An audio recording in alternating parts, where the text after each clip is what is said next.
नमस्कार, मैं हूं Amod Shrivastava. Amazing thought, amazing message, amazing information की दिशा में आज एक कदम और आगे।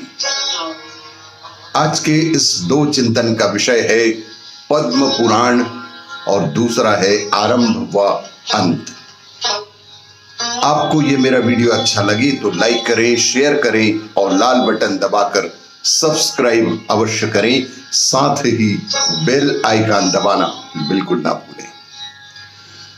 आज के इस प्रथम चिंतन का विषय पद्म पुराण 5 खंडों से युक्त। पद्म पुराण हिंदू धर्म के प्रसिद्ध धार्मिक ग्रंथों में विशाल पुराण है। केवल स्कंद पुराण ही सबसे बड़ा है। इस पुराण के श्लोकों की संख्या 55,000 है। वैसे तो इस पुराण से संबंधित सभी विषयों का वर्णन स्थान विशेष पर आ ही गया है, किंतु इसमें प्रधानता उपाख्यानों और कथानकों की है। अन्य पुराणों में यही कथानक जिस रूप में प्राप्त होते हैं, यहां ये दूसरे रूप में है। ये आख्यान और उपाख्यान सर्वथा नवीन, विचित्र और सामान्य पाठकों को चमत्कृत कर देने वाले हैं। सृष्टि खंड। महर्षि पुलत्स्य द्वारा भीष्म को सृष्टि की उत्पत्ति तथा इतिहास का उपदेश, पुष्कर तीर्थ का महात्म्य, ब्रह्म यज्ञ की विधि, विभिन्न प्रकार के दान और व्रतों का निरूपण, पार्वती जी का विवाह, तारकासुर की कथा, गौ माता का महात्म्य, कालदेय दैत्य का वध, ग्रहों के पूजन और दान की विधि। दूसरा है भूमि खंड। शिव शर्मा की प्राचीन कथा, सुव्रत की कथा, वृत्रासुर के वध की कथा, पृथु, वेन और सुनीता की कथा, नहुस की कथा, ययाति चरित्र, राजा और जैमिनी संवाद, अशोक सुंदरी की कथा, हुंड दैत्य का वध, विहुंड दैत्य का वध, महात्मा च्यवन और कुंजल संवाद। और स्वर्ग खंड में है पृथ्वी सहित संपूर्ण लोकों की स्थिति और तीर्थों का वर्णन। नर्मदा जी की उत्पत्ति की कथा और उनके तीर्थों का वर्णन, कालिंदी की कथा, काशी, गया और प्रयाग का महात्म्य, वर्ण और आश्रम के अनुकूल कर्मों का निरूपण, व्यास जैमिनी संवाद, समुद्र मंथन की कथा, भीष्म पंजक का महात्म्य पद्म पुराण में विस्तार से बताया गया है। आज की इस दूसरे चिंतन का विषय आरंभ व अंत।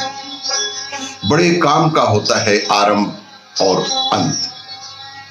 देवताओं और दानवों को मिलकर समुद्र मंथन करना था। उस समय ये समस्या आई कि समुद्र को कैसे मथा जाए। उसके लिए कोई बहुत बड़ी मथनी चाहिए। तब सभी को मंदराचल पर्वत को मथनी बनाने का विचार आया। अब इतने बड़े पर्वत को समुद्र में लाकर कैसे रखें? तब ये जिम्मेदारी भगवान विष्णु ने उठाई। उन्होंने गरुड़ की पीठ पर पर्वत को रखा और पर्वत पर स्वयं बैठ गए। वे पर्वत को लेकर उस जगह पहुंच गए जहां मंथन होना था। समुद्र में पर्वत रखने के बाद विष्णु जी ने गरुड़ से कहा कि अब तुम जाओ, क्योंकि तुम यहां रहोगे तो वासुकी नाग यहां नहीं आएगा। वासुकी नाग की रस्सी बनाकर मंथन जो करना है। गरुड़ के जाने के बाद विष्णु जी कच्छप अवतार लिया और अपनी पीठ पर मंदराचल पर्वत को रखा। इसके बाद देवताओं और दानवों ने वासुकी नाग को रस्सी बनाकर समुद्र मंथन किया। मंथन से 14 दिव्य रत्न प्राप्त हुए। मंथन पूरा होने के बाद भगवान विष्णु ने अभियान में शामिल हुए सभी देवताओं, दानवों, मंदराचल पर्वत, वासुकी नाग आदि को विदा किया।